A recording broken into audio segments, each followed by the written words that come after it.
కాగితాలు ఇచ్చి మీరు ప్రాజెక్టు కట్టండి, మేము అండగా ఉంటాం, మా పొలాలు పోయినా సరే మా ప్రాంతానికి నీళ్లు రావాలని ఇవాళ మా రైతులు ముందుకొచ్చి భూములు ఇచ్చిండ్రు. రేపు మంత్రివర్గంలో ఆమోదం పొందితే 3 నెలల్లో ఉధృతంగా పనులు జరుగుతాయి. 3 ఏళ్లల్లో కొడంగల్లో ఉండే ప్రతి మారుమూల ప్రాంతానికి కృష్ణానది జలాలను తీసుకొచ్చి ఈ భూములను తడిపి మా రైతాంగాన్ని ఆదుకునే బాధ్యత ఇవాళ మేము తీసుకున్నాం. ఇది ఒక్కటే సరిపోతుందంటే సరిపోదు, మాకు పరిశ్రమలు రావాలి. లగచర్లలో మేము భూసేకరణ చేస్తే కొంతమంది కుట్రలు చేసి అమాయకులైన రైతులను రెచ్చగొట్టి అధికారుల మీద దాడులు చేయించి ఈనాడు అన్యాయంగా రైతులు కేసులలో ఇరుక్కున్నారు. అందుకే వాళ్ళందరితో మాట్లాడినాం, వాళ్ళ ఆలోచనలు పంచుకున్నాం. వాళ్ళు అడిగినంత నష్టపరిహారం, వాళ్ళు అడిగినన్ని ఇండ్లు కట్టుకోవడానికి ఇందిరమ్మ ఇండ్లు మంజూరు చేసినాం. ఇవాళ లగచర్ల, హకీంపేట, పోలేపల్లి ప్రాంతంలో 3 నుంచి 4,000 ఎకరాల భూమి రైతులు ముందుకొచ్చి ఇస్తున్నారు. అంతర్జాతీయ స్థాయి పరిశ్రమలను, పెట్టుబడులు అక్కడికి తీసుకొచ్చి ఎవరైనా పెట్టుబడి పెట్టాలి అనంటే ఆ పెట్టుబడికి రక్షణ, లాభం ఉండే విధంగా లగచర్ల పారిశ్రామిక వాడను మేము పనులు ప్రారంభించుకుంటున్నాం. మా నియోజకవర్గం ఒక్క పారిశ్రామిక కేంద్రంగా గొప్పగా రాణించే విధంగా ఎట్లయితే ఢిల్లీ పక్కన నోయిడా ఉందో, ఆ నోయిడా ఈ దేశానికి ఆదర్శమైన పరిశ్రమలకు వేదిక అయిందో, ఈనాడు తెలంగాణకు నోయిడాగా కొడంగల్ నియోజకవర్గాన్ని తీర్చిదిద్ది లగచర్ల పారిశ్రామిక వాడను అంతర్జాతీయ గుర్తింపు తీసుకొచ్చే విధంగా మా రైతులు, మా పిల్లల జీవితాలలో ఉద్యోగాలు ఇప్పించి వాళ్ళకు విద్యనే కాదు మా పరిశ్రమల్లో ఉద్యోగాలు ఇచ్చే విధంగా ప్రణాళికలు ఈరోజు చేపడుతున్నాం. ఇవి సరిపోదు, పరిశ్రమలు వేగంగా అభివృద్ధి చెందాలంటే రైల్వే లైన్లు కావాలి.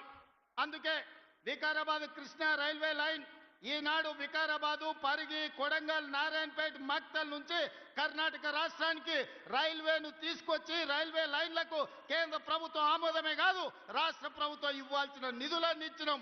తొందరలోనే కొడంగల్లో రైల్వే కూత పెట్టబోతుంది. రైలు కూతను మా ప్రజలు వినబోతుండ్రు.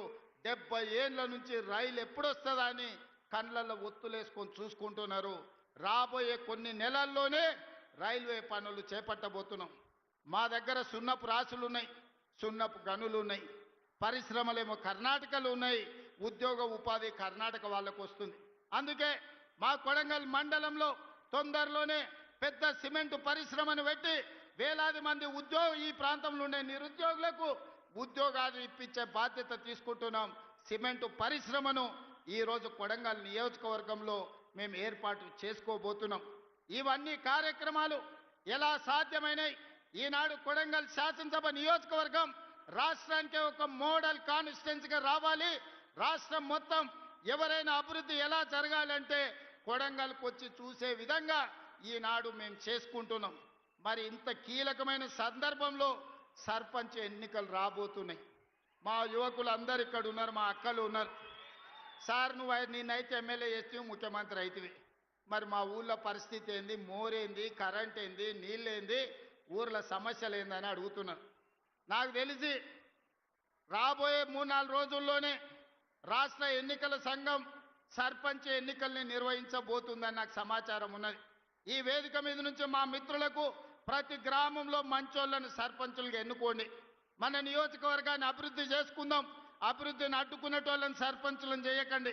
అభివృద్ధికి సహకరించి నా దగ్గర వచ్చి కూర్చొని ఏమి కావాలనో అడిగి గ్రామంలో ఇంటింటికి సంక్షేమ పథకాలను అందించడమే కాకుండా ప్రతి గ్రామానికి రోడ్డు ఉండాలి, గుడి ఉండాలి, బడి ఉండాలి, తాగడానికి నీళ్ళ ట్యాంక్ ఉండాలి, ప్రతి పేదవాడికి ఇందిరమ్మ ఇల్లు అందాలి, ప్రతి పేద అక్కకు చెల్లెకు ఈనాడు మనం పెడుతున్న సారే చీర ఆడబిడ్డలకు చేరాలి.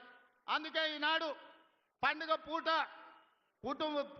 ఇంటి వాళ్ళు పెట్టే, తల్లిదండ్రులు పెట్టేది, సొంత సోదరుడు పెట్టే చీర మనం సారెగా చూస్తాం.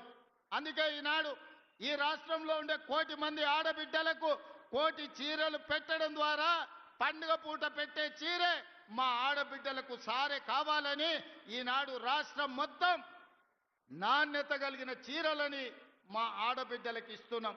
అధికారులకు నేను ఆదేశాలు ఇస్తున్నా, ప్రతి ఆడబిడ్డకు ఇంటికెళ్ళి చీర అందించాలి. వాళ్ళు వచ్చి అడిగితే కాదు, మీరే ఇంటికెళ్ళి ఆడబిడ్డలకు చీర అందించి